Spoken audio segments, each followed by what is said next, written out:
അതുമായി ബന്ധപ്പെട്ട് ഒത്തിരി ലൈറ്റുകൾ, വർണ്ണ കളറുകളിലുള്ള അനേക ക്രമീകരണങ്ങൾ വീടുകളിലും ചർച്ചുകളിലും 4 പേർ കൂടുന്ന കവലകളിലെല്ലാം നമുക്ക് കാണുവാൻ കഴിയും. പ്രിയരെ, യേശു ഈ ഭൂമിയിൽ ജനിച്ചത് രാജമാളികയിലല്ല. എന്തിനാണ് യേശു അങ്ങനെ ജനിക്കുവാനിടയായത്? തെരുവിലുള്ളവനെ, ഒറ്റപ്പെട്ടവനെ, വിലയില്ലെന്ന് തോന്നുന്നവനെ രക്ഷിപ്പാൻ, അവന് സമാധാനമുണ്ടാകുവാൻ അത്രേ യേശു ജനിച്ചത്.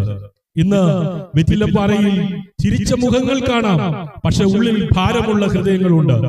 ക്രിസ്മസ് പറയുന്നു, നിന്റെ അവസ്ഥ എനിക്കറിയാം.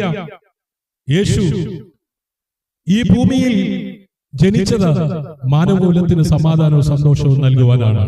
തുടർന്ന് മനോഹരമായ ഗാനം നിങ്ങൾക്ക് ശ്രവിക്കാം. യേശുക്രിസ്തുവിന്റെ ജനനവും യേശുക്രിസ്തുവിന്റെ ജീവിതവും യേശുക്രിസ്തുവിന്റെ മരണവും മരണാനന്തര ജീവിതവും എന്തിനു വേണ്ടിയായിരുന്നു? മഹാന്മാർ നിരവധി പേർ ഉലകത്തിൽ ജനിച്ചിട്ടുണ്ട്. അവരുടെയൊക്കെ സേവനങ്ങളും അവരുടെ പ്രവർത്തനങ്ങളും എല്ലാം നമുക്കും നമ്മുടെ നാടിനും നമ്മുടെ തലമുറയ്ക്കും എക്കാലത്തും നന്മയായിരുന്നു. പക്ഷേ അവരൊക്കെ അവരുടെ സമയം കഴിഞ്ഞപ്പോൾ അതേ മരണം വഴിയായി ലോകത്തിൽ നിന്ന് മാറ്റപ്പെട്ടു.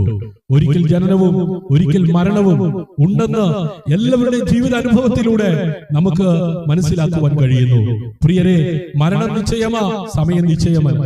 മരണത്തിന് മുമ്പ് ഞാനും നിങ്ങളും അറിയേണ്ട ചില യാഥാർത്ഥ്യങ്ങളുണ്ട്. മനോഹരമായ പാട്ടിന് ശേഷം ആ സന്ദേശം നിങ്ങൾക്ക് ശ്രവിക്കാം. നിങ്ങളുടെ വിലപ്പെട്ട സമയത്തെ ഹാർദവമായി സ്വാഗതം ചെയ്യുന്നു.